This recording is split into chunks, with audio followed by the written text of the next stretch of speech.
सभी को जय मसीह की। प्रभु का धन्यवाद हो कि हमें परमेश्वर ने पिछले दिनों में अद्भुत रीति से संभाल कर रखा और हम सबको प्रभु में आनंदित रखा है, इसलिए प्रभु का धन्यवाद हो। हम एलिया के जीवन का अध्ययन कर रहे हैं इन दिनों में और आज हम उस अध्ययन को जारी रखते हुए पहला राजा की पुस्तक उसका 18वां अध्याय पढ़ेंगे। पहला राजा की पुस्तक उसका 18वां अध्याय। हमें उस पूरे अध्याय को पढ़ना है, काफ़ी लंबा है लेकिन पढ़ना आवश्यक है, इसलिए हम पहले भाग में हम उसके 1 से लेकर 19 तक पहले पढ़ेंगे और उसके बाद फिर हम अगले जो भाग है उसको पढ़ेंगे। तो कोई भी एक भाई उसे पढ़ने में मदद करें, ज़ोर से पढ़ें। 1 Kings chapter 18 verse 1 to 19। बहुत दिनों के बाद तीसरे वर्ष में यहोवा का यह वचन एलिय्याह के पास पहुंचा कि जाकर अपने आप को अहाब को दिखा और मैं भूमि पर मैं बरसा दूंगा। तब एलिय्याह अपने आप को अहाब को दिखाने गया। उस समय शेमरोन में अकाल भारी था, इसलिए अहाब ने ओबदा को, जो उसके घराने का दीवान था, बुलवाया।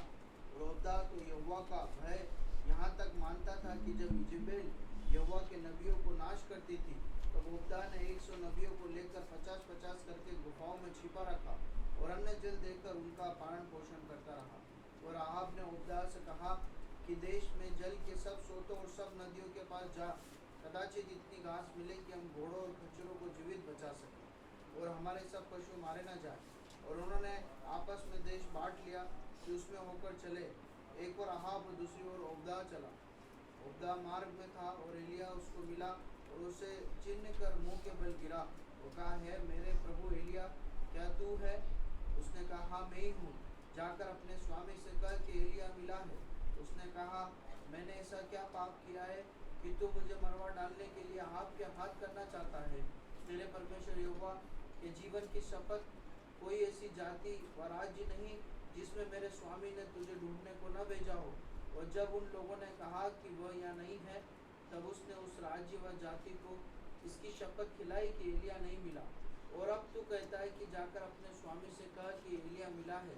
फिर जो ही मैं तेरे पास से चला जाऊंगा, यूं ही यहोवा का आत्मा तुझे न जाने कहाँ उठा ले जाएगा। सो जब मैं आकर अहाब को बताऊंगा और तू उससे न मिलेगा, तब वह मुझे मार डालेगा। परंतु मैं तेरा दास अपने लड़कपन से यहोवा का भय मानता आया हूँ। क्या मेरे प्रभु को यह नहीं बताया गया कि जब इजेबेल यहोवा के नबियों को घात करती थी, तब मैंने क्या किया? यहोवा के नबियों में से 100 लेकर 50-50 करके गुफाओं में छिपा रखा और उन्हें अन्न जल देकर पालता रहा। फिर जब तू कहता है कि जाकर अपने स्वामी से कह कि एलिय्याह मिला है, तब वो मुझे घात करेगा। एलिय्याह ने कहा, सेनाओं का यहोवा उसके सामने, जिसके सामने मैं रहता हूँ, उसके जीवन की शपथ आज मैं अपने आप को उससे दिखाऊंगा। तब ओबदा अहाब से मिलने गया और उसको बता दिया कि अहाब एलिय्याह से मिलने चला। एलिय्याह को देखते अहाब ने कहा, हे इस्राएल के सताने वाले, क्या तू ही है? उसने कहा, मैंने इस्राएल को कष्ट नहीं दिया, परंतु तू ही ने और तेरे पिता के घराने ने दिया है, क्योंकि तुम यहोवा की आज्ञाओं को टालकर बाल देवताओं की उपासना करने लगे। अब दूध बेचकर सारे इस्राएल को और बाल के 400 नबियों और अशेरा के 400 नबियों, जो इजेबेल की मेज पर खाते हैं, मेरे पास करमेल पर्वत पर इकट्ठा कर ले। प्रभु अपने पवित्र वचन के पढ़े और सुने जाने पर आशीष दे। पिछले दिनों में हमने एलिय्याह के विषय में कुछ बातें देखी थी। हमने देखा था कि परमेश्वर उसे कहाँ भेजता है? अहाब के पास भेजता। अहाब इज़राइल के राजाओं में जो है सबसे दुष्ट राजा के रूप में जाना जाता, जिसने खुद परमेश्वर की आराधना करने के बजाय बाल की पूजा करना आरंभ किया। और उसकी पत्नी इजेबेल एक बहुत ही दुष्ट स्त्री थी, जिसने परमेश्वर यहोवा के बहुत सारे भविष्यद्वक्ताओं को मरवा डाला। और उस समय पर जबकि इज़राइल पूरा जो है एक तरह से कुछ लोगों को छोड़ बाकी पूरा जो इज़राइल है वो परमेश्वर को छोड़कर बाकी सारी चीज़ों के पीछे लगा हुआ है। ऐसे एक समय पर परमेश्वर अपने दास एलिया को उठाता है और उसे अहाब के पास भेजता है। एक बात जो हमारे प्रोत्साहन के लिए हम समझ सकते हैं, इससे सीख सकते हैं, वो यह है कि हमारे आसपास की परिस्थितियाँ कितनी भी बुरी और कितनी भी निराशाजनक क्यों ना हो, लेकिन ऐसे समय में भी परमेश्वर अपने लिए बहुत ही सामर्थ्य के साथ किसी को उठा सकते हैं। ये हम एलिया के जीवन से सीख सकते हैं। मैं जब बोल रहा हूँ कि हमारे आसपास की स्थिति, तो मैं हमारे संसार की स्थिति से भी कहीं अधिक बढ़कर विश्वासियों के बीच की बात कर रहा हूँ। हम इज़राइल के इतिहास को देखें तो हम देख सकते हैं कि अनेक बार उनके इतिहास में एक ऐसा दौर आया जब उन्होंने परमेश्वर के विरुद्ध में पाप किया, परमेश्वर से बहुत दूर चले गए, लेकिन उस समय पर भी परमेश्वर ने किसी न किसी को उठाकर उन्हें अपने पास वापस खींचने का काम किया। तो ये एक बहुत बड़ी दिलासा देने वाली और सांत्वना देने वाली बात है, बहुत हमें परमेश्वर के ऊपर हमारा भरोसा बढ़ाने वाली बात है। और हमें एक बात जो हम सबके लिए है व्यक्तिगत रूप से, वो यह है कि परमेश्वर किसी भी पीढ़ी में एक व्यक्ति को ढूंढ रहे होते हैं जो परमेश्वर के लिए समर्पित हो, जो परमेश्वर से प्रेम करता है, जो परमेश्वर के लिए खड़े रहने के लिए तैयार है। और इस दौर में जबकि सारे लोग परमेश्वर के विरोध में थे, परमेश्वर को छोड़कर परमेश्वर के विरोध में चीज़ें कर रहे थे, उस समय पर एक व्यक्ति था जो परमेश्वर के लिए खड़ा रहने के लिए तैयार हुआ और परमेश्वर ने उसे बड़े सामर्थ्य के साथ उपयोग में लिया। इस बात को हम देख सकते हैं। उसके बाद हमने देखा था कि किस तरह से परमेश्वर उसे, एलिया को, अलग अलग परिस्थितियों में से होकर लेकर गुजरते हैं। पहले अहाब के पास भेजते हैं और उसके बाद फिर वहाँ से कहाँ जाता वो? करीत नाले के पास में। याद है ना आपको सबको? कहाँ जाता है? करीत नाले के पास में जाता है। वहाँ पर उसको भोजन कहाँ से मिलता है? हाँ, कौवे उसको भोजन ला कर देते हैं और उस नाले में से जो है वो पानी पिया करता था। ठीक है। और उसके बाद क्या होता है? कुछ समय के बाद करीत नाला सूख जाता है और उसके बाद परमेश्वर उसे कहीं और भेजते हैं। कहाँ भेजते हैं? सिदोन के सारपत नाम के एक स्थान पर एक विधवा के घर में परमेश्वर उसे भेजते हैं और परमेश्वर उसे बहुत अद्भुत रीति से वहाँ पर उसकी सहायता कर रहे हैं। अब देखिए, अब जब 18वें अध्याय के पहले पद में हम पढ़ते हैं तो उस घटना के, अर्थात सारपत के विधवा के यहाँ रहते हुए कितना समय बीत चुका है, इस बात को हम वहाँ पढ़ सकते हैं। कितना समय बीत गया है? बहुत दिन बीत गए हैं और तीसरे वर्ष में, ऐसा लिखा है। तो मतलब करीब करीब 3 वर्ष तो बीत ही चुके हैं। 3 वर्ष बीत चुके हैं और इन 3 वर्षों में जो है, आप सोच सकते हैं कि किसी भी स्थान पर यदि बारिश नहीं हुई हो और अकाल पड़ गया हो तो क्या स्थिति होगी, है ना? जब बारिश नहीं होती तो क्या होता है? फिर फसल नहीं होती है। फसल का नुकसान जब हो जाता, फसल नहीं होती तो उसके बाद फिर कमी होने लगती है, भोजन की कमी होने लगती है, उसके बाद बहुत बुरी स्थिति हो जाती है। तो इज़राइल एक बहुत ही बुरे दौर में से होकर गुजर रहा है। पानी नहीं बरसा है, 3 वर्ष से जो है पानी नहीं बरसा है, कुछ नहीं हुआ है वहाँ पर। सोच सकते हैं कितना सूखा हो गया होगा, पीने के लिए पानी, या फिर क्या बोलते हैं, जो जानवर हैं उनके लिए जो है पानी, और बाकी सारी आवश्यकताओं के लिए जो है पानी की बहुत ही भयानक कमी है। और ऐसे समय पर जो है परमेश्वर एलिया को अहाब के पास फिर से पहुंचाने के लिए वचन दे रहा है। बहुत दिनों की बात थी। पहला पद, तीसरे वर्ष में यहोवा का यह वचन एलिया के पास पहुंचा, जाकर अपने आप को अहाब को दिखा और मैं भूमि पर मैं बरसा दूंगा। देखिए, ये जो 3 वर्ष बीते हैं, इस बीच ऐसा कुछ स्पेशली नहीं लिखा है कि कोई एक विशेष आज्ञा परमेश्वर की एलिया के पास पहुंची हो। लिखा है क्या? नहीं लिखा है। इस सब के पहले हम देखते हैं परमेश्वर ने उसे कहा कि तू अहाब को जाकर दिखा। उसके बाद फिर हम पढ़ते हैं कि परमेश्वर कहते हैं कि करीत नाले में जाकर रहे, और उसके बाद नाले के पास जाकर रहे। उसके बाद फिर हम पढ़ते हैं कि सारपत में भेजता है परमेश्वर का वचन अलग अलग समयों पर उसके पास पहुंचता है। और अब कितना समय बीत चुका है? 3 वर्ष बीत चुके हैं। इन 3 वर्षों में कुछ ऐसी कोई विशेष आज्ञा परमेश्वर की उसके पास आई हो, ऐसा हमें रेखांकित नहीं, लिखा नहीं हुआ है। और जब तक परमेश्वर की आज्ञा नहीं उसके पास पहुंची, तब तक एलिया क्या कर रहा है? वहीं पर ठहरा हुआ है। परमेश्वर की आज्ञा के अनुसार एलिया जो है कहाँ पर ठहरा हुआ है? सारपत के उस विधवा के घर में ठहरा हुआ है। मेरे प्रिय भाइयों और बहनों, कई बार हमारे जीवन में जब हम कुछ निर्णयों के साथ जूझ रहे होते हैं तो उस समय पर जब तक परमेश्वर की स्पष्ट अगुवाई ना हो तब तक हमें ठहरे रहना ये बहुत ही एक महत्वपूर्ण बात है। इस बड़े महत्वपूर्ण सिद्धांत को हम यहाँ पर सीख सकते हैं। अब उसने जल्दबाजी करते हुए हम उसको नहीं देख सकते हैं, या फिर बहुत परेशान होते हुए नहीं देख सकते हैं कि परमेश्वर ने जो है कहा था कि सारपत की विधवा के यहाँ जा, अब इतना भी समय बीत चुका है, अभी भी कुछ आज्ञा नहीं आई है करके वो बेचैन नहीं हो रहा है ना। देखिए, जो परमेश्वर पर भरोसा करते हैं, जो विश्वास करते हैं, जिनका विश्वास मजबूत रहता है, वो बेचैन नहीं रहते हैं, परंतु सुकून के साथ परमेश्वर की आज्ञा का पालन कर पाते हैं। Patience and faith go together. Patience मतलब धीरज और विश्वास जो है एक साथ चलने वाली चीजें हैं। यदि हम विश्वास करते हैं तो क्या करेंगे?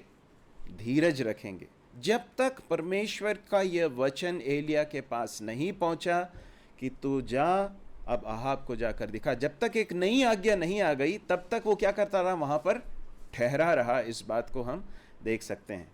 अब क्या हो रहा है यहां पर? परमेश्वर की इस आज्ञा को जैसे ही वो पाता है तो वो क्या करता है?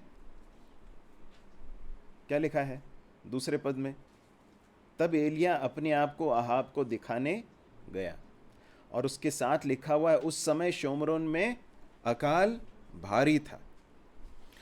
मेरे प्रिय भाइयों और बहनों, परमेश्वर का वचन जब एलिया के पास पहली बार आया तब याद रखिए क्या हुआ था। परमेश्वर ने अहाब के पास भेजा और वो जाकर परमेश्वर का वचन जाकर कहता है कि मेरे कहे बिना अब बरसात नहीं होगी, है ना। लेकिन उसने कहा, लेकिन अभी कुछ हुआ उस समय पर हुआ नहीं, अब तो होने वाला है ना। तो उस समय पर भी जब परमेश्वर का वचन एलिया के पास पहुंचा, एलिया बड़े आज्ञाकारिता के साथ अहाब के पास गया। ठीक है। उसके बाद जब परमेश्वर ने कहा कि करीत नाले में जा, तो अहाब चला गया। इधर ध्यान दीजिए प्लीज, इधर ध्यान दीजिए। जब अहाब से कहा कि अब तू जा सारपत के यहाँ पे, सारपत में विधवा के घर में जाकर रहा, तो उसने उस बात को भी मान लिया, आज्ञा मान ली करके हम पढ़ते हैं। कहीं भी हम एलिया को परमेश्वर की आज्ञा के लिए क्वेश्चन करते हुए या परमेश्वर को क्वेश्चन करते हुए, परमेश्वर से प्रश्न पूछते हुए नहीं देखते हैं, परंतु वो जैसा उससे कहा जा रहा है वैसा ही करते हुए हम उसे देख सकते हैं। अब कितने समय बीत चुका है? 3 समय बीत चुका है और शोमरोन में अकाल भारी है। जब अकाल होता है तो उस समय पर स्थितियां बहुत नाजुक हो जाती हैं। लोग फिर जो है क्या कुछ कर बैठे हैं उसका कोई अंदाज़ा नहीं होता। हम पुराने नियम में अकाल के कुछ कुछ वृत्तांतों को यदि हम देखें, वर्णन को देखें, तो हम शॉक्ड रह जाएंगे कि मनुष्यों ने क्या क्या कर दिया। खाने के लिए जब भोजन नहीं था तो लोगों ने कबूतर की बीट तक को खा लिया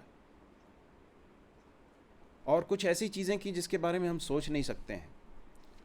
तो भारी अकाल का समय है और ऐसे समय 3 साल बीत चुके हैं। परमेश्वर का वचन फिर एलिया के पास पहुंच रहा है, कह रहा है कि तू अहाब को जाकर दिखा। एलिया क्या कर रहा है?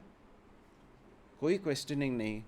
प्रभु, अब इतना भयानक अकाल पड़ा हुआ है, अहाब मुझे देखते से ही मुझे मार डालेगा, कह रहा है क्या? नहीं।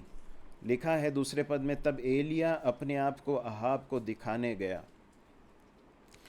एक शब्द या फिर एक बात जो है आज्ञाकारिता के विषय में यहाँ पर बताना बहुत ही ज़रूरी है। मेरे प्रिय भाइयों और बहनों, हम सबको ये आज्ञाकारिता का जो पाठ है वो सीखना बहुत ही महत्वपूर्ण है। विशेषकर बच्चों को मैं संबोधित करना चाहता हूँ। बच्चों, इधर ध्यान दो। आपके माता पिता जब आपको कुछ कहते हैं, आपसे कुछ कहते हैं, और यदि वो परमेश्वर के वचन के विरोध में नहीं है, तो आपको आज्ञा मानने में बिल्कुल भी विलंब नहीं करना चाहिए, देरी नहीं करनी चाहिए। परमेश्वर के वचन की स्पष्ट शिक्षा है। बच्चों ध्यान दो। हाँ, जब मम्मी पापा आपसे कुछ कहते हैं तो क्या करना है? तुरंत मानना है। जब तुरंत नहीं मानते हैं या आज्ञा मानने में देरी करते हैं तो वो भी एक तरह की अनाज्ञाकारिता है। हम परमेश्वर के वचन में जिन्हें भी परमेश्वर के लिए काम आते हुए देखते हैं, उन सबके जीवन में हम आज्ञाकारिता को देख सकते हैं। न सिर्फ परमेश्वर के प्रति, परंतु जो उनके ऊपर रखे गए थे उनके प्रति भी आज्ञाकारी होते हुए हम देख सकते हैं। यूसुफ के जीवन को देखें, दाऊद के जीवन को देखें, हाँ, और बहुत सारे उदाहरण हम परमेश्वर के वचन में पढ़ते हैं। उनके सब के जीवन को देख लें, उनको परमेश्वर के प्रति और जो उनके ऊपर रखे गए थे, विशेषकर माता पिता के प्रति आज्ञाकारी होते हुए हम देख सकते हैं। तो यहाँ पर हम देखते हैं कि एलिया जो है वो आज्ञा मान लेता है। एक और बात जो इस पद में, बहुत ही पहले पद में ध्यान देने लायक है, वो यह है कि परमेश्वर का वचन पहुंच रहा है, यहोवा का वचन पहुंचता है और कहता है जाकर अपने आप को अहाब को दिखा। और फिर क्या लिखा है? क्या लिखा है? मैं भूमि पर मैं बरसा दूंगा। देखिए, एक बात अच्छी तरह से याद रखिए कि एलिया सिर्फ परमेश्वर का एक माध्यम मात्र है, परमेश्वर के लिए काम करने का एक औजार मात्र है। काम करने वाला कौन है? परमेश्वर है। इस बात को कभी नहीं भूलना है। हम में से जितने भी लोग परमेश्वर के सेवकाई में जो अग्रिम पंक्ति में हैं, जो फिर आगे की पंक्ति में हैं, जो वचन सिखाते हों या सेवा करते हों, कभी भी हमें इस बात को नहीं भूलना है कि हम सिर्फ एक माध्यम मात्र हैं। परमेश्वर है जो कर रहे हैं, परमेश्वर है जो सारी चीज़ों के पीछे हैं। हमें कभी भी परमेश्वर की महिमा को चुराने का प्रयत्न या चेष्टा कभी नहीं करनी है। इस बात को हमेशा याद रखें। परमेश्वर है जिसने एलिया को आहाब के पास भेजा। परमेश्वर है जिसका वचन पहुंचा कि मैं जो है अब अगले 3 वर्ष तक, 3.5 वर्ष तक बारिश नहीं होने दूंगा। परमेश्वर है जिसने आज्ञा दी कि कौवों को कि जाकर भोजन दो। परमेश्वर है जिसने आज्ञा दी सारपत के विधवा को भोजन से अपने दास को पोषण खाना खिलाने के लिए। और आज यहाँ पर जिस भाग में हम वचन को पढ़ रहे हैं, वहाँ पर परमेश्वर है जो कह रहा है कि मैं भूमि पर मैं बरसा दूंगा। It is God who is in control. It is God who is calling the shots. Elijah is only an agent. Elia जो है वो सिर्फ एक माध्यम मात्र है। हम जब परमेश्वर के वचन को ध्यान से पढ़ेंगे ना मेरे प्रिय भाइयों और बहनों, हम इस परमेश्वर की प्रभु सत्ता को हम बार बार देख सकते हैं कि परमेश्वर कितने महान है। परमेश्वर हैं जो कार्य कर रहे हैं। आगे जाकर इस बात को और गहराई से हम इसी अध्याय में हम देखेंगे। हम उसमें आगे बढ़ते हैं। ठीक है, अब आगे बढ़ते हैं।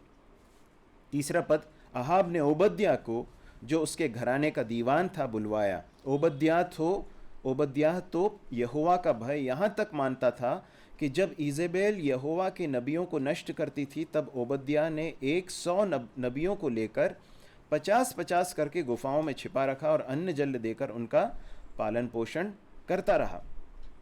अब देखिए, अब यहाँ पर एक नया व्यक्ति अब पिक्चर में आया है। क्या है इसका नाम? ओबद्याह। ये नाम आपने पहले भी कहीं सुना है क्या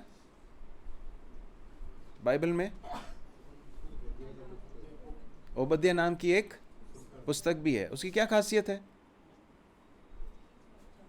उसमें एक ही अध्याय है। सही है क्या?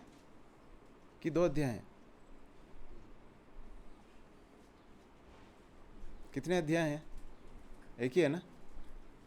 मुझे तो ऐसा लग रहा है कि ओबद्याह में एक ही अध्याय है। आप जरा देखकर बताएं। हाँ, 31 अध्याय हैं।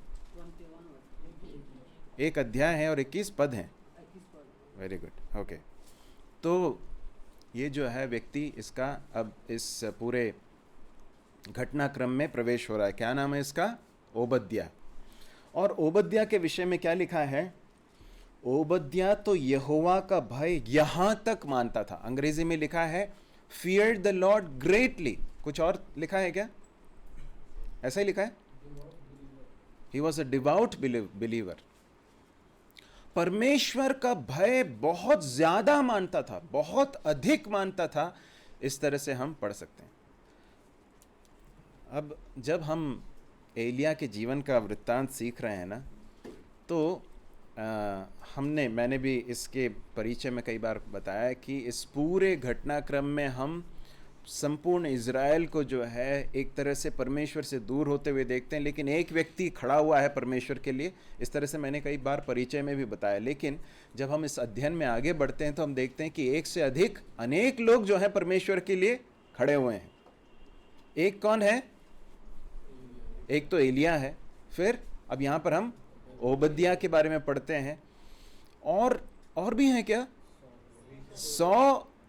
100 परमेश्वर के भविष्यद्वक्ता जिन्हें ओबद्याह ने बचाया था। और इसके अलावा भी हैं क्या? यदि आपने पढ़ा है इस वृत्तांत को तो परमेश्वर एलिया से बात करते समय कुछ कहता है, मैंने 7,000 लोगों को जिन्होंने बाल के सामने घुटने नहीं टेके हैं मैंने बचा कर रखा है। तो ये बहुत प्रोत्साहन देने वाली बात है। क्यों प्रोत्साहन देती है? क्योंकि हमें इस बात से ये समझ में आता है कि किसी भी दौर में, किसी भी पीढ़ी में परमेश्वर अपने लिए भक्तों को प्रिजर्व करते हैं, परमेश्वर अपने लिए भक्तों को तैयार करते हैं। और जो परमेश्वर के लिए अपने आप को देते हैं ऐसा करने के लिए, वो परमेश्वर के लिए बहुत काम आते हैं। इस बात को हम देख सकते हैं। अब देखिए यहाँ पर लिखा है ओबद्याह यहोवा का भय मानता था। अब देखिए बहुत सारे ऐसे लोग रहे हैं उस दौर में जो परमेश्वर का भय मानते थे। हालांकि पूरा इज़राइल एक तरह से परमेश्वर से दूर चला गया है और परमेश्वर को छोड़ बाल की आराधना कर रहा है, परंतु इस दौर में भी परमेश्वर का भय मानने वाला एक व्यक्ति ओबद्याह है। और वो कहां पर रहता है? वो कहां पर है? हाँ योगेंद्र, आहाब के का एक बहुत बड़ा महत्वपूर्ण मंत्री होकर वहां पर उस राजमहल में है। इस बात को हम देख सकते हैं। हम इस बात को कभी ना भूलें मेरे प्रिय भाई और बहनों कि यदि हम परमेश्वर का भय मानने के लिए अपने आप को देते हैं तो फिर परमेश्वर की जिम्मेदारी है कि वो हमारी रक्षा करे, हमें प्रिजर्व करे। हमें प्रिजर्व करना, हमारी रक्षा करना किसकी जिम्मेदारी बन जाती है? परमेश्वर की जिम्मेदारी बन जाती है। जब परमेश्वर का एक व्यक्ति भय मानता है तो उसका मतलब क्या मालूम है? इसका मतलब क्या है? परमेश्वर का भय मानने का मतलब क्या मालूम है? कि वो परमेश्वर में अपना अभय स्थान ढूंढ रहा है, या फिर वो परमेश्वर में अपना शरण स्थान ढूंढ रहा है। वो परमेश्वर के हाथ के नीचे अपने आप को सुरक्षित मानता है। भय मानने का अर्थ यह है। भय मानने का अर्थ बहुत व्यापक है, परंतु उसमें से एक अर्थ यह भी है कि अब देखिए, आपको याद है इज़राइल में गढ़ के नगर हुआ करते थे। याद है? गढ़ के नगर मतलब सिटीज़ ऑफ रेफ्यूज। और क्या होता था उस समय पर? एक व्यक्ति ने अगर गलती से किसी को मार दिया हो, उसने जानबूझकर नहीं मारा हो, तो वो उसके पीछे अगर कोई और मारने के लिए अगर भाग कर आ रहा है तो वो इन गढ़ के नगरों में या अभय दान के नगरों में जाकर वो वहाँ पर क्या कर सकता था? शरण ले सकता था। तो फिर उसको कोई मार नहीं सकता था उस समय पर। तो जब एक व्यक्ति परमेश्वर का भय मानता है तो वो ये कह रहा है, प्रभु मैं आपकी शरण में आया हूं, आपकी शरण में आया हूं, आप मुझे सुरक्षा दीजिए। यहां पर क्या पढ़ते हैं? ओबद्याह परमेश्वर का बहुत अधिक भय मानता था। He feared the Lord greatly। और परमेश्वर ने उसे कहां पर रखा? सबसे दुष्ट राजा और सबसे दुष्ट राजा के एक सबसे दुष्ट पत्नी, वो स्त्री जो कि परमेश्वर के भय मानने वाले लोगों का संहार कर रही थी, ऐसे एक व्यक्ति के, उस व्यक्ति के राजमहल में परमेश्वर ने उसे एक बहुत ही महत्वपूर्ण पद पर बनाए रखा। और एक और बात जो हमें समझ में आती है वो यह है कि ओबद्याह ने कोई कॉम्प्रोमाइज़ नहीं किया है। कॉम्प्रोमाइज़ किया है क्या? कई बार हम अपने आप को सुरक्षित करने के लिए, ध्यान से सुनिए इस बात को, अपने आप को सुरक्षित करने के लिए कि हमें कोई बुरा भला ना कहे, हमें कोई गलत ना समझे, हमारी कोई निंदा ना करे, यीशु मसीह के पीछे चल रहे हैं इसलिए इसके कारण से जो है कोई हमें परेशान ना करे, सताए नहीं। कई बार हम अपने आप को सुरक्षित करने के लिए समझौते कर लेते हैं। कई बार हम अपनी पहचान को नहीं बताते हैं, हम नहीं बताते हैं कि हम विश्वासी हैं। कई बार हम उन चीज़ों के साथ समझौता कर लेते हैं जो परमेश्वर का वचन जिन्हें वर्जित करता है, परंतु हम ओबद्याह को ऐसा करते हुए नहीं देखते हैं। ओबद्याह क्या कर रहा है आप जानते हैं? परमेश्वर का भय तो मानता ही है, परमेश्वर का भय मानते हुए वो परमेश्वर के लिए रिस्क भी उठाने के लिए तैयार। उसने बहुत बड़ा जोखिम लिया, बहुत बड़ा खतरा उठाकर क्या किया उसने? परमेश्वर यहोवा के भविष्यद्वक्ताओं को, कितनों को? 1 नहीं, 5 नहीं, 10 नहीं, कितने? 100 भविष्यद्वक्ताओं को 50-50 करके गुफा के अंदर रखा ही नहीं, सिर्फ बचा ही नहीं लिया मरने से, परंतु उनको भोजन और जल पहुंचाता रहा। हमें नहीं मालूम कि ये कौन से दौर की बात की गई है। क्या ये अकाल के दौरान या जब ये पानी नहीं बरस रहा था उस समय की बात है, या उससे पहले की बात भी हो सकती है, हम नहीं जानते। परंतु जो भी हो, ये इतना आसान नहीं था, बहुत ही कठिन था, बहुत ही जोखिम भरा था, खतरे से खाली नहीं था। परंतु ओबद्याह ने इस खतरे को उठाकर परमेश्वर के लिए वो खड़ा रहा। इस बात को हम देख सकते हैं। मेरे प्रिय भाई और बहनों, बिना समझौता किए, ध्यान से सुनिए इस बात को और लिख लीजिए, बिना समझौता किए दृढ़ता के साथ, विश्वास के साथ हम परमेश्वर के लिए एक बहुत ही विरोध वाले और सताव वाले और हर प्रकार की तकलीफ से भरे हुए माहौल में भी हम खड़े रह सकते हैं। इस बात का एक उदाहरण है ओबद्याह का जीवन। वी कैन, हाँ, प्रभु हमारी सहायता करे। सबसे दुष्टता से भरे हुए पीढ़ी में भी भक्ति का जीवन जिया जा सकता है, इस बात का उदाहरण है ओबद्याह का जीवन। नूह के बारे में हम पढ़ते हैं कि उस समय के लोग जो है परमेश्वर के विरुद्ध में कार्य कर रहे थे, उनके सारे विचार परमेश्वर के विरुद्ध में थे, लेकिन वहां पर लिखा है नूह को परमेश्वर की क्या मिली? अनुग्रह की दृष्टि मिली। परमेश्वर की अनुग्रह की दृष्टि किस पर हुई? नूह पर हुई, क्योंकि नूह परमेश्वर का भय मानने वाला व्यक्ति था। यहां पर देखते हैं कि ओबद्याह बड़े हियाव के साथ वहां पर परमेश्वर के लिए खड़ा है ना, और न सिर्फ खड़ा है परंतु वो विश्वास के कदम भी उठा रहा है। आप देखिए, जब हम परमेश्वर पर विश्वास करते हैं, हमारा विश्वास जब बढ़ता है ना, तो हम विश्वास के कदम उठा पाते हैं। How is faith known? Faith is known by our steps of faith. हम विश्वास करते हैं, कैसे मालूम पड़ेगा? जब हम विश्वास के कदम उठाएंगे। ओबद्याह ने विश्वास का एक कदम उठाया। क्या था वो? पहली बात तो उसने समझौता नहीं किया। दूसरी बात उसने क्या की? परमेश्वर के यहोवा के भविष्यद्वक्ताओं को बचा कर रखा और उनको भोजन और जल देकर उनको सुरक्षित रखा। उनके जीवन को बनाए रखने के लिए उसने सारे प्रयत्न किए। प्रभु हमारी सहायता करे कि हमारा विश्वास बढ़े। जब हम प्रभु के साथ हम अपने जीवन को व्यतीत करेंगे, परमेश्वर के सन्मुख जिएंगे, तभी हमारा विश्वास बढ़ेगा। विश्वास कैसे बढ़ता है आप जानते हैं?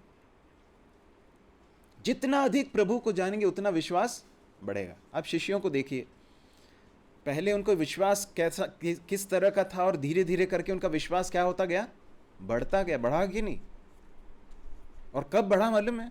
विशेषकर उस समय पर जब वे बहुत कठिन परिस्थितियों में से होकर गुजरे, और उस समय पर जब परमेश्वर ने, प्रभु यीशु मसीह ने उनकी रक्षा की, उनकी सहायता की, उसके द्वारा उनका विश्वास और अधिक बढ़ता गया।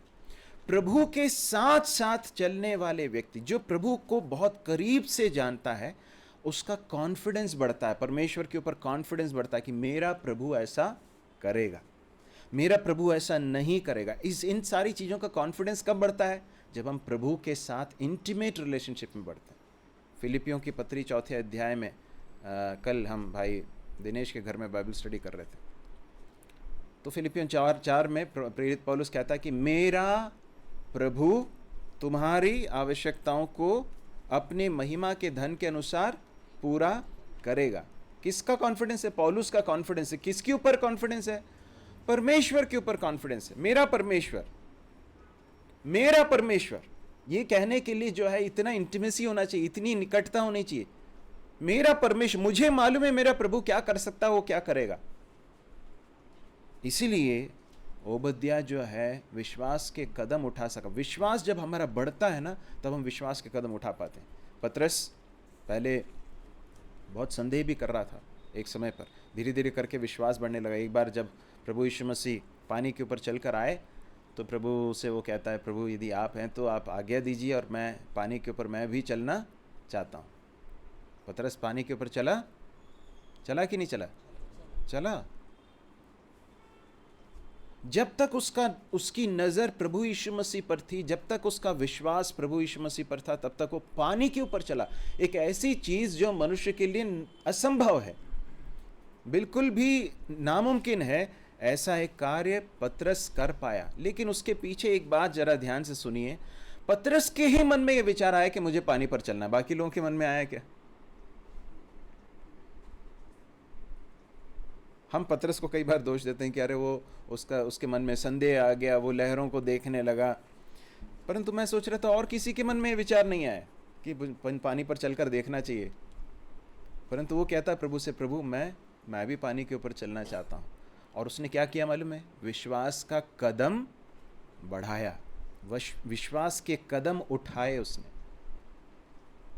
हम जब प्रभु के ऊपर भरोसा करते हैं तो विश्वास के स्टेप्स लें, और प्रभु ज़रूर हमारे विश्वास को ऑनर करेगा, प्रभु उसका आदर करेगा, हमें हमारे विश्वास को और अधिक बढ़ाएगा। अब देखिए क्या होता है उसके बाद। 5वां पद, अहाब ने ओबद्याह से कहा, देश में जल के सब सोतों और सब नदियों के पास जा कदाचित इतनी घास मिले कि हम घोड़ों और खच्चरों को जीवित बचा सकें और हमारे सब पशु ना मर जाए। अतः उन्होंने आपस में देश बांटा कि उसमें होकर चले, एक और अहाब और दूसरी ओर ओबद्याह चला। अब क्या हो रहा है?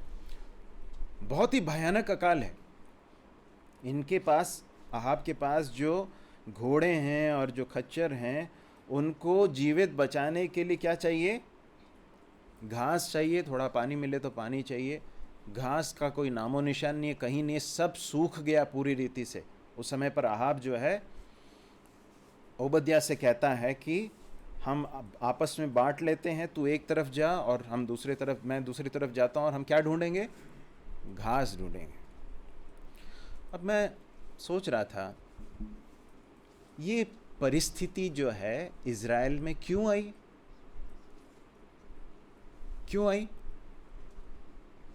अकाल क्यों पड़ा है? क्योंकि पानी नहीं बरसा। क्यों नहीं बरसा है? क्यों? क्योंकि एलिया ने बोला। एलिया ने क्यों बोला? क्योंकि परमेश्वर ने कहा, है ना? तो ये सारी चीजें अहाब जानता है क्या? जानता है। अहाब जानता है क्या कि अकाल क्यों पड़ा है? जानता है। अहाब जानता है क्योंकि अहाब से सीधे सीधे उसकी आंखों में आंखें डालकर एलिया ने इस बात को कहा था कि तूने परमेश्वर के विरोध में काम किया, इसलिए जो है मैं परमेश्वर की ओर से आया हूं और अब जो है पानी नहीं बरसेगा। सब मालूम है ना उसको। क्या करना चाहिए? करना क्या चाहिए आपके हिसाब से? क्या करना चाहिए था? हाँ योगेन, क्या करना चाहिए? एलिया के पास जाना चाहिए, और नहीं तो कम से कम परमेश्वर को पुकारना चाहिए। अब एलिया नहीं मिल रहा है, एलिया तो कहीं ढूंढने से नहीं मिल रहा, क्योंकि आगे जाकर हम पढ़ते हैं कि एलिया को ढूंढ कर परेशान हो गए, लेकिन एलिया नहीं मिला। अब एलिया नहीं मिल रहा तो सीधे परमेश्वर से तो बात की जा सकती है ना। परमेश्वर से कहा जाता, प्रभु मैं आपसे माफ़ी मांगता हूँ, मैंने जो काम किया, मेरे घराने ने जो पाप किया, उसके लिए माफ़ी मांगता हूँ। हम माफ़ी मांगते हैं। परमेश्वर को खोजते हुए देखते हैं क्या हम? नहीं। क्या खोज रहे हैं? बाकी सब खोज रहे हैं, घास खोज रहे हैं, पानी खोज रहे हैं, सब कुछ खोज रहे हैं, लेकिन जिसको खोजना चाहिए उसको नहीं खोज रहे हैं। कितनी दुखद बात है। हमारे जीवन में यदि परमेश्वर किसी विशेष परिस्थिति के द्वारा यदि डील कर रहे हैं, हमारे जीवन में यदि परमेश्वर हमसे कुछ बात करना चाहते हैं, तो कई बार हमसे सीधे बात करते हैं परमेश्वर के वचन के द्वारा जब हम पढ़ते हैं। उसके बाद भी हम नहीं मानते हैं, तो हो सकता है किसी परिस्थिति के द्वारा बात करें, हमारे जीवन में कुछ कठिन विषम परिस्थिति को परमेश्वर भेजें, उसके बाद भी नहीं मानते हैं, तो फिर ये बहुत दुखद बात है कि जिस परिस्थिति को परमेश्वर ने हमारे जीवन में इसलिए भेजा है कि हम परमेश्वर को ढूंढें, उसके बावजूद भी यदि हम परमेश्वर के खोजी ना हो तो कितनी दुख की बात है। हम भजन 32 पढ़ लें।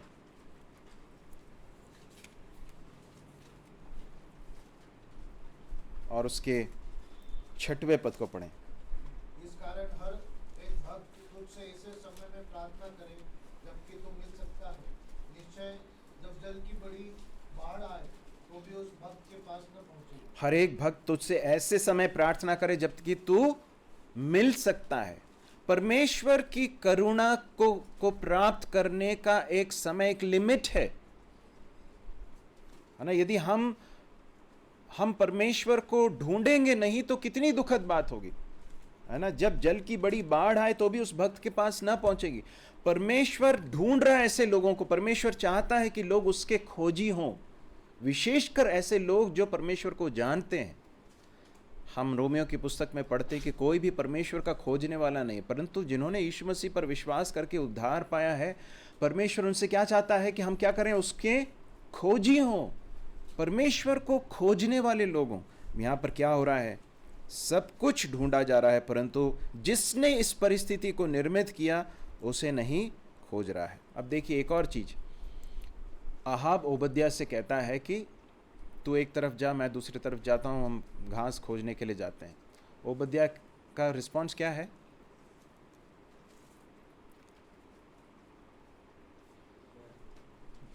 चला गया, है ना। अब देखिए आहाब के बारे में हम जानते हैं कि वो बहुत ही दुष्ट राजा है, परमेश्वर का भय नहीं मानता है, उसने बहुत दुष्टता के काम किए। उसके इस शासन के दौरान इजराइल सबसे डार्केस्ट, सबसे अंधकारमय समय में से होकर जा रहा है।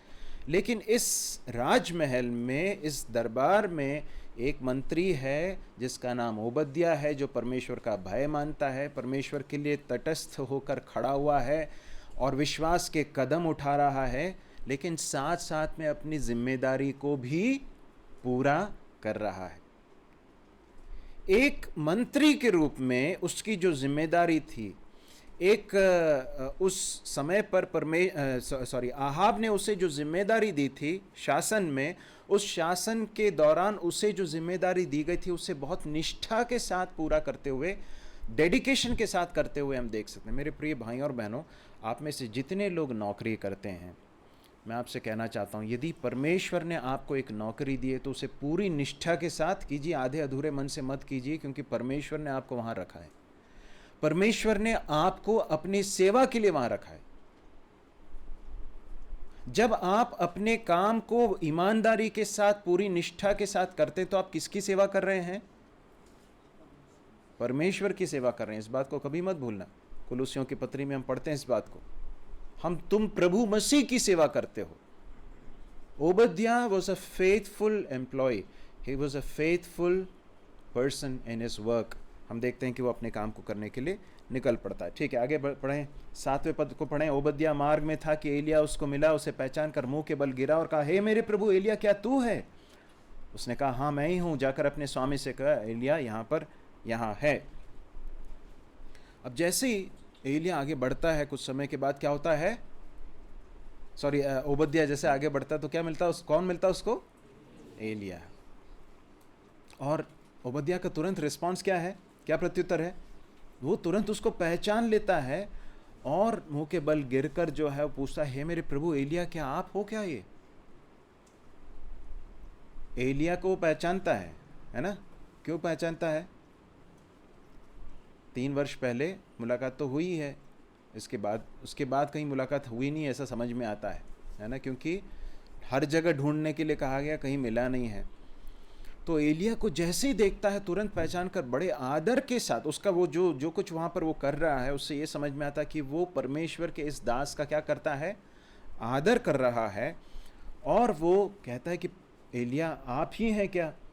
तो एलिया क्या कहता है, हाँ मैं ही हूँ। जाकर अपने स्वामी से कहे, एलिया यहाँ पर है। और 9वें पद में हम पढ़ते हैं, उसने कहा, मैंने ऐसा क्या पाप किया है कि तू मुझे मरवा डालने के लिए आहाब के हाथ करना चाहता है?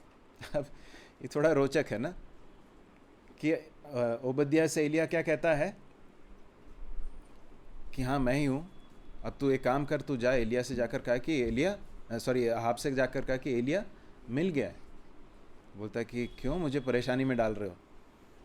हाँ, आपको पिछले 3 वर्ष से जो है आहाब ने कहाँ कहाँ नहीं ढूंढा, और जहाँ ढूंढा और जो उन्होंने कहा कि नहीं है यहाँ पर, तो शपथ खिलाकर उनसे प्रॉमिस करवाया गया कि यहाँ पर वास्तव में नहीं है। तो मतलब ढूंढा गया है। और उसके बाद वो कहता है कि देखिए क्या लिखा है, तेरे परमेश्वर यहोवा के जीवन की शपथ, कोई ऐसी जाति या राज्य नहीं जिसमें मेरे स्वामी ने तुझे ढूंढने को न भेजा। और जब उन लोगों ने कहा वो यहाँ नहीं है, तब उसने उस राज्य या जाति जिसकी शपथ खिलाई कि एलिया नहीं मिला। और अब तू कहता है जाकर अपने स्वामी से कह कि एलिया यहाँ है। फिर ज्यों ही मैं तेरे पास से चला जाऊंगा त्यों ही यहोवा का आत्मा तुझे न जाने कहाँ उठा ले जाएगा। अतः जब मैं जाकर अहाब को बताऊंगा कि तू उसे न मिलेगा, तब वह मुझे मार डालेगा। अब ये जो कह रहा है वो सही है क्या? सही है, ऐसा हुआ है, ऐसा होता है। आप आगे जाकर देखोगे तो एलिया को जो है परमेश्वर, एलिया को हो, दूसरे कई भविष्यद्वक्ताओं को अलग अलग स्थानों पर अचानक से किसी दूसरे स्थान पर ले जाते थे। ये सब हमारी बुद्धि के बाहर की बातें हैं। आपको याद है कि नए नियम में एक ऐसी घटना है, नए नियम में, पुराने नियम की बात नहीं कर रहा हूं।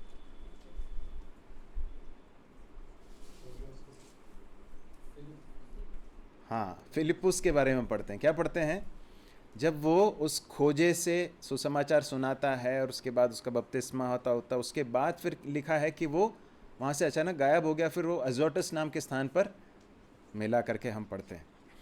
तो ये परमेश्वर के बड़े आश्चर्य कर्म हैं। जो भी हो, वो ये कहता है कि ऐसा होगा, और उसके बाद फिर आपको मैं जाकर कहूँगा कि एलिया मिला है, और उसके बाद वो जाकर ढूंढेगा, नहीं मिलेगा तो वो मुझे मार डालेगा। और उसके बाद फिर वो क्या कहता है? परंतु मैं तेरा दास अपने लड़कपन से यहोवा का भय मानता आया हूँ। जो बच्चे हैं यहाँ पर, उनको मैं फिर से ये शब्द जो है, ये पद जो है, मैं चाहता हूँ कि आप ध्यान से पढ़ें। क्या लिखा है वहाँ पर? ओबद्याह ने परमेश्वर का भय मानना कब से आरंभ किया? जब वो छोटा था, तब से ही उसने परमेश्वर का भय मानना आरंभ किया। एक व्यक्ति आगे जाकर परमेश्वर के लिए किस तरह से तैयार होता है, उसका फाउंडेशन कहाँ से चालू होता है? बचपन से ही होता है। अगर आपने प्रभु को जवानी में आकर ग्रहण किया है या अपने उम्र में आने के बाद किया तो वो बात अलग है। परंतु यदि आप किसी विश्वासी के घर में पैदा हुए हैं, में से कई लोग हैं, और यदि आपके माता पिता विश्वासी हैं, तो आपको अपने लड़कपन से, अपने बचपन से परमेश्वर का वचन और सारी बातें सुनाई गई हैं। परमेश्वर का वचन हमें आज इस भाग से स्मरण दिलाता है कि परमेश्वर का भय मानने का समय बाद में जाकर नहीं, परंतु छुटपन से ही या बचपन से ही या लड़कपन से ही परमेश्वर का भय मानना सीखना है। हम वचन में पढ़ते हैं कि बालक को जिस मार्ग पर उसे जाना चाहिए उसकी शिक्षा कब दे? उसके बचपन में दे, तो वो बूढ़ा होकर भी उसमें से नहीं भटकेगा। ऐसा हम परमेश्वर के वचन में पढ़ते हैं।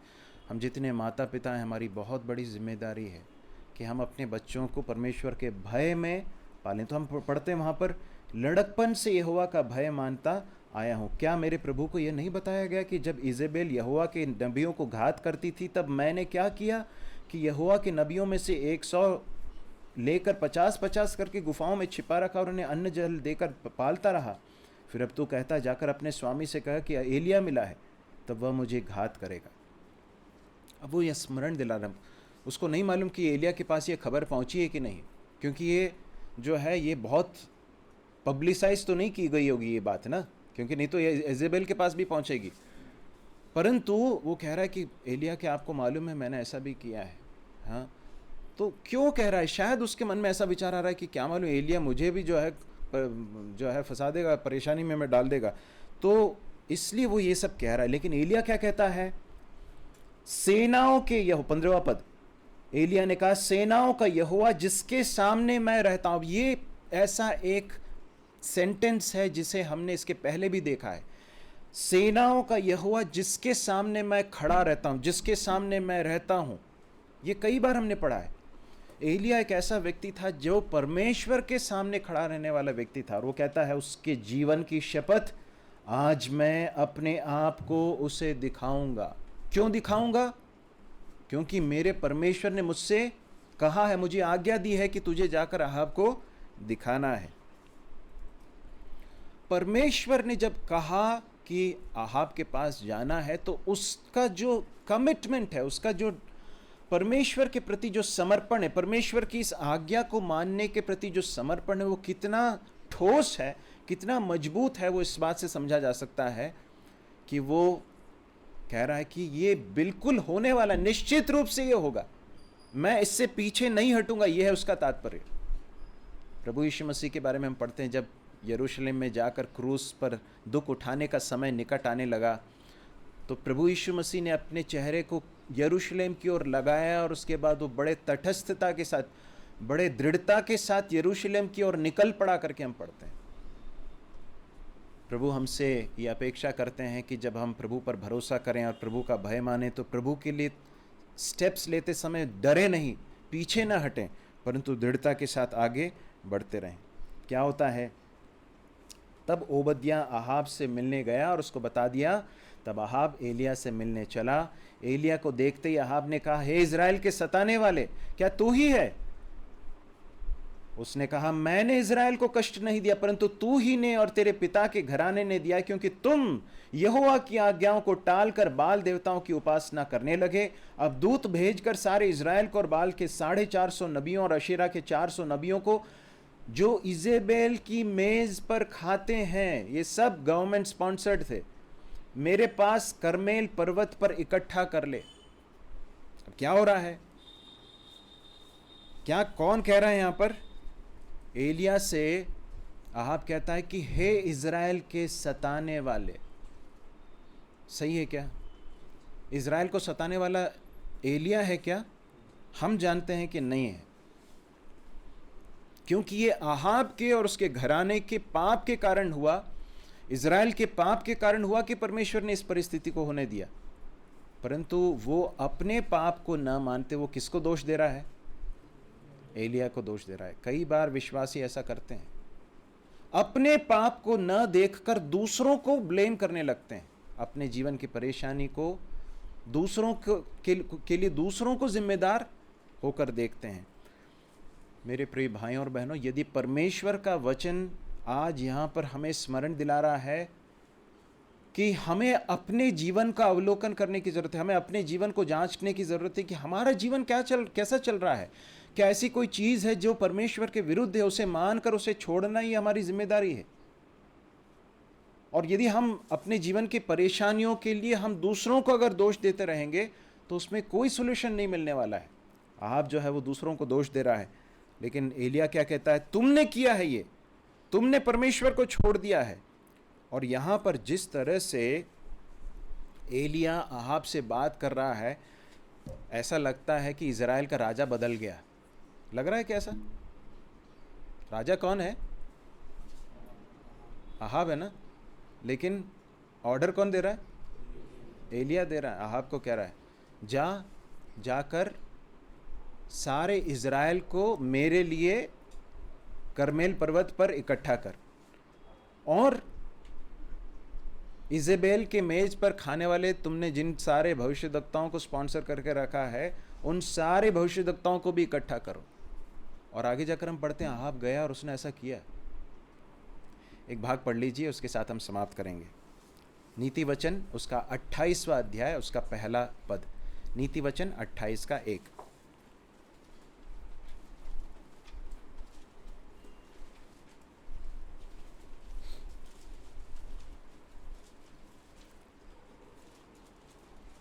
पढ़ लें, जल्दी पढ़ें। दुष्ट लोग जब कोई पीछा नहीं करता तब भी भागते रहते हैं। ठीक है, परंतु ध्यान से सुनिए इस बात को, उसको अंडरलाइन कर लीजिए और इसको कंठस्थ कर लीजिए। हमारा अगले सप्ताह का कंठस्थ पद है। क्या लिखा है? परंतु धर्मी लोग जवान सिंहों की नाई निडर रहते हैं, but the righteous are bold as a lion. कहां से आती है ये निडरता? जब हम परमेश्वर का भय मानते हैं ना, तो फिर मनुष्य का भय सब दूर हो जाता है। जब हम परमेश्वर के बलवंत भुजा के नीचे आ जाते हैं। आपने देखा कई बार बच्चे जो है ऐसे अकेले जा रहे हो तो कुत्तों से बहुत डरते हैं, लेकिन पिताजी पापा के पीछे खड़े होकर ऐसे चैलेंज करते हैं जैसे कि उनसे बढ़कर कोई शेर नहीं हो।